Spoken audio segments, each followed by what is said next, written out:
வணக்கம், வாழ்க வளமுடன். இன்றைக்கி பிரெட் மசாலா தான் செய்ய போகிறோம். செய்ய தேவையான பொருளை முதல்ல பார்த்துடலாம். ஒரு ஸ்பூன் பெருஞ்சீரகம், சிறிதளவு மஞ்சத்தூள், காரத்துக்கேற்ப கார மிளகாய்த்தூள், அரைச்சி வச்ச இஞ்சி போட்டு பேஸ்ட்டு ஒரு ஸ்பூன், ஒரு டீஸ்பூன் கரம் மசாலா, 4 பெரிய சைஸ் வெங்காயம் ஸ்லைஸ் பண்ணி மெல்லிசாக வெட்டி எடுத்துகிட்ருக்கோம். 2 பெரிய தக்காளி, அதையும் மெல்லிசாக வெட்டி எடுத்துகிட்ருக்கோம். ஒரு கைப்பிடி பச்சை பட்டாணி உரித்து எடுத்துகிட்ருக்கோம். 2 கேரட், அதையும் ஸ்லைஸ் பண்ணி வெட்டிகிட்ருக்கோம். நம்ம ஒரு பாக்கெட் உள்ள ப்ரெட்டு நான் எடுத்துகிட்ருக்கேன் இன்றைக்கி மசாலா செய்கிறதுக்காக. அதையும் சின்ன சின்ன பீசஸாக வெட்டி எடுத்துக்கலாம். தாளிப்பதற்கு நம்ம முதல்ல நெய் சேர்த்துக்கலாம். நெய் சேர்த்து நெய் சூடானதும் நறுக்கி வச்சுருக்க ப்ரெட்டை கொஞ்சம் கொஞ்சமாக சேர்த்து அதை வறுத்து எடுத்துக்கலாம். ரொம்ப மொறுன்னு வறுத்துடக்கூடாது, அதே சமயம் பச்சையாகவும் இருந்துடக்கூடாது. ஓரளவுக்கு வெந்திருக்கணும், அதே சமயம் ரொம்ப பிஸ்கெட் மாதிரி வேக விட்டுறக்கூடாது. அந்தளவுக்கு நெய்யில் போட்டு கொஞ்சம் கொஞ்சமாக வறுத்து எடுத்து ப்ரெட்டையெல்லாம் ஒரு பாத்திரத்துக்கு மாற்றிக்கலாம். எல்லா ப்ரெட்டையும் அந்த மாதிரி வறுத்து எடுத்துக்கிட்டதுக்கு அப்புறம் பார்த்திங்கன்னா வடத்தட்டில் நம்ம எண்ணெய் சேர்த்துக்கலாம். எண்ணெய் கொஞ்சம் கூடுதலாக தான் தேவைப்படும். ஏன்னா வெங்காயம், தக்காளி, மசாலா எல்லாமே அதில் தான் வேக போகுது. நம்ம தண்ணியே சேர்க்க போகிறதில்ல. அதனால் எண்ணெய் கொஞ்சம் கூடுதலாக தேவைப்படும். அந்த எண்ணெய் சூடானதுக்கு பிறகு முதல்ல நம்ம என்ன போட போகிறோம் அப்படின்ட்டு பார்த்திங்கன்னா சோம்பு தான் சேர்க்க போகிறோம். சோம்பு முதல்ல போடும்போது ரொம்ப கருகாமல் இருக்கும், அந்த வாசம் அப்படியே இருக்குங்கிறதுனால முதல்ல நடத்தெல்லாம் வேண்டாம், முழு சோம்பாகவே போட்டு சோம்பு பொரிஞ்சதுமே நறுக்கி வச்சுருக்க வெங்காயத்தை சேர்த்துக்கலாம். வெங்காயம் சேர்த்து நல்லா ஒரு 2 நிமிஷம் வதக்கி விட்டு அப்புறமா கொஞ்சமாக உப்பு சேர்த்துக்கலாம். உப்பு சேர்த்து கொஞ்சம் நேரம் வதக்கி விட்டு, ஏன் உப்பு போடுறோம் அப்படின்னாக்க வெங்காயம் சீக்கிரம் வதங்கி கொடுக்கும், ரொம்ப முறுமுறுன்னு ஆகாது, கலர் மாறாது. உப்பு போட்டு வதக்குறப்போ வெங்காயம் ஆனால் வெந்திருக்கும். அதை வேகிறதுக்கு வதங்கி கொடுக்கறதுக்கு தான் உப்பு சேர்க்கணும்.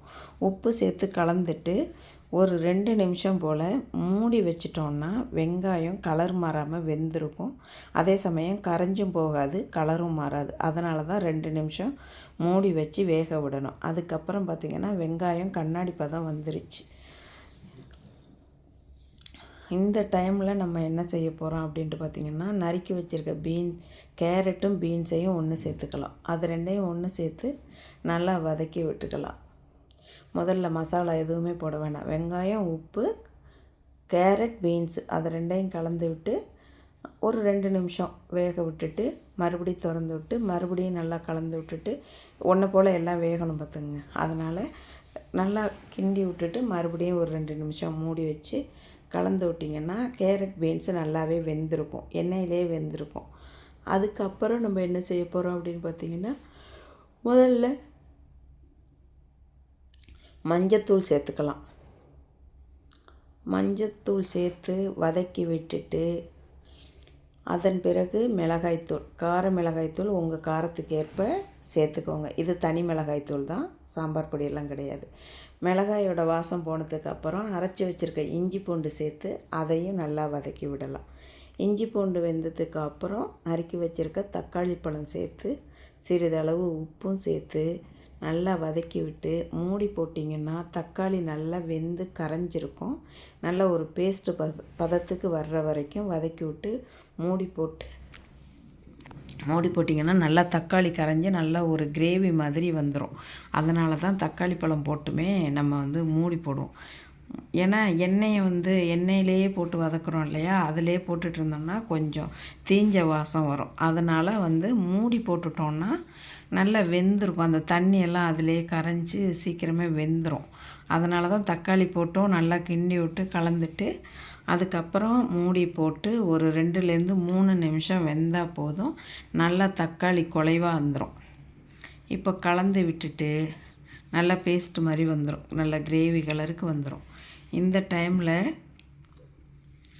உப்பை செக் பண்ணிக்கோங்க. உப்பு நம்ம கொஞ்சம் கொஞ்சமாக தானே சேர்த்துட்ருக்கோம், அதனால் உப்பு பத்தலை அப்படின்னாக்க இப்போ இந்த மசாலாவுக்கு தேவையான உப்பு பார்த்துட்டு செக் பண்ணிவிட்டு அதன் பிறகு கரம் மசாலா தூளை சேர்த்துக்கலாம்.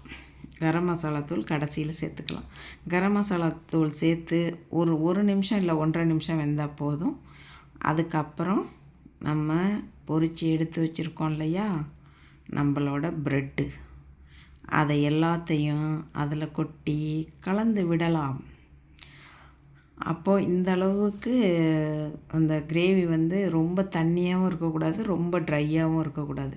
இந்த மாதிரி பதத்தில் நம்ம ப்ரெட்டை சேர்த்து விட்டு மொல்லமாக கலந்து விட்டோம்னா மசாலா ஏறி ப்ரெட்டு வந்து நல்லா சாஃப்டாகவும் டேஸ்ட்டாகவும் இருக்கும்.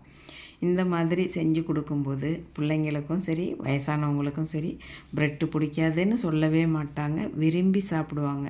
இதில் நிறைய காய்கறிகளும் போட்டு செஞ்சு கொடுத்தீங்கன்னா பிள்ளைங்களுக்கு தேவையான சத்தும் கிடச்சிரும். சும்மா வெறுமனே காய்கறியில் கொடுத்து புள்ள சாப்பிட்லன்னு சொல்கிறதுக்கு பதிலாக இந்த மாதிரி கொஞ்சம் ஹெல்த்தியான இதே வந்து சப்பாத்தியில் கூட செஞ்சு கொடுக்கலாம், ப்ரெட்டில் செஞ்சு கொடுக்கலாம்.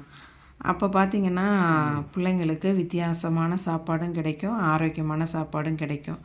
இப்போ கடைசியாக கொத்தமல்லி தழை தூவி கலந்து விட்டு அடுப்பை ஆஃப் பண்ணிங்கன்னா சுவையான சூடான ப்ரெட் மசாலா ரெடி. உங்கள் வீட்லேயும் செஞ்சு பாருங்கள். இந்த வீடியோ உங்களுக்கு பிடிச்சிருந்தா ஷேர் பண்ணுங்கள், லைக் பண்ணுங்கள், சேனலை மறக்காமல் சப்ஸ்கிரைப் பண்ணுங்கள். டாட்டா பாய்.